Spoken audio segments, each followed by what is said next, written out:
One final comment regarding your tilt towards the ball at the top. I was cut off on the first part of the video. Is that I don't think it's a big problem for you.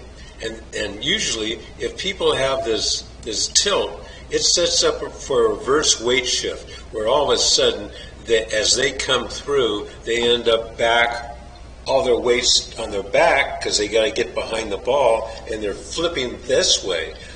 You don't have that problem. So you're setting up, this angle of your back is setting up for a reverse weight shift where you just kind of spin and end up on your back foot.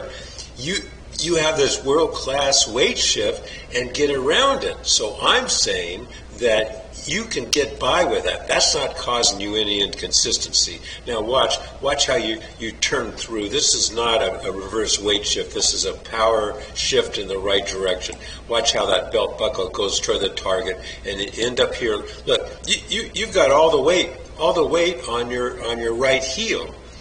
The only thing that can cause problems is if that head goes by the ball, and then you're going to end up hitting it right and just blocking the hell out of it. But that I haven't seen that in any case. So I'm saying, let's not sweat this thing, because I'm pretty sure that's not causing any inconsistency. We're looking for some areas that are causing you some inconsistency. It's down the line, and I'll point those out. So let's look at the swing. This is one indoors. So let's look at the one on the left. See how it pretty much stays, in the parallel lines, within the parallel lines in the slot. It's a pretty good swing. But here's the problem: is that first of all, let's.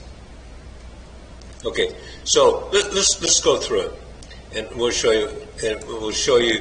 The problem is, what I'm trying to spit out is, the problem is you don't always swing the same. The one on the right was on the driving range. I think it was on Sunday, and this is indoors. So let's look at the one we had indoors. Okay, so. This takeaway is really good. Good shoulder tilt. Haven't come away from the back wall yet. Club just see how it's basically staying in the path there, parallel to the swing plane. So it's dead on the swing plane here. So I personally like to see you stop right there. See how the club face is parallel to the swing plane. See how that left arm is parallel to the swing plane. Really good top position. But this is what you let the club go further, and then it kind of bounces there, and then comes.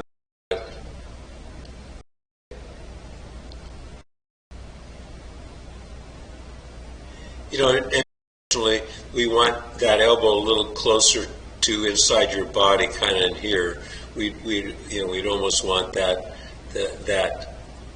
right forearm to be vertical. This is like about, I don't know, 40 degrees. Sorry.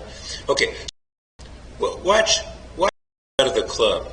So when it gets there, it starts going this direction, as opposed to, so it goes this direction. See how it goes. Okay, this is the top. Go directly towards the ball. Then it starts going towards the ball, and hands get shoulder height, and the butt of the club is the butt of the club's purple line there, that crossing. So it's out.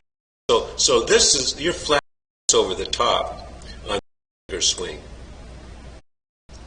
So it's way outside. It's got to be back here. So you come here and to this checkpoint here, you get this thing is causing you. You're going to hit this unless you leave the club face. There's the shaft. It's on your forearm. And then the hands get, when it gets parallel, the head of the, so it's the, yeah, it should be just inside your hands. It should be, okay. So, you know, outside, so this ball to the left, you can get it going back, will be open the club face. So, is definitely top, and you're not going to hit the ball well. This one, basically, okay, so you can see, basically, you made a nice, your foot line is parallel. This is going towards the target, you're that hip in the way. But having said that, the top position, now watch the butt of the club from the top. They're just about the same butt of the club. If it's more, I don't see it direction. Now watch. See the butt of the club line, and it's going, so it's going inside, it's going that direction. And so to this, and you got to, we can't get to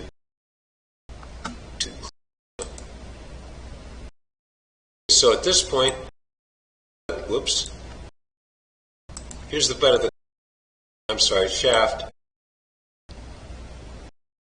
and look, that's where it started out here, swings out here.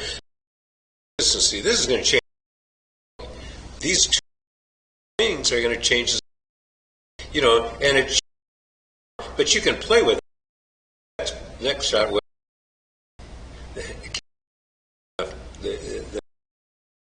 but it's right, the shaft is parallel, right, this knee jetting out isn't close to where it was, so I think that's about as good as you can hope. The problem is that knee does go out forward, and then your butt starts coming away from the back wall 4 inches. That, you know, it's not causing any great trauma. You know, I personally continue to work on getting that thing more caved in. But here's what I do. I take it to here and stop, and the way we get it there is basically a full shoulder turn, but what feels like a half hand swing or arm swing. So it stops there. I'm telling you, it'll feel like you're taking it back almost like a 9-3 type of thing, but in reality, see up here now, this is a great spot. Then once it's here, then you feel more like, instead of the club head moving this direction, you want to feel like it drops straight down as you keep, so watch that left shoulder, it's probably spinning. So from here, yeah, see that left shoulder starts disappearing. See, it's disappearing. So at this point, the shoulders are no more closed. So what you want is the first move is you want to keep the back to the target as long as possible and not spin this out. So to do that, it's the Rose thing where they drop straight down. When they drop straight down, just about, if you drop it straight down,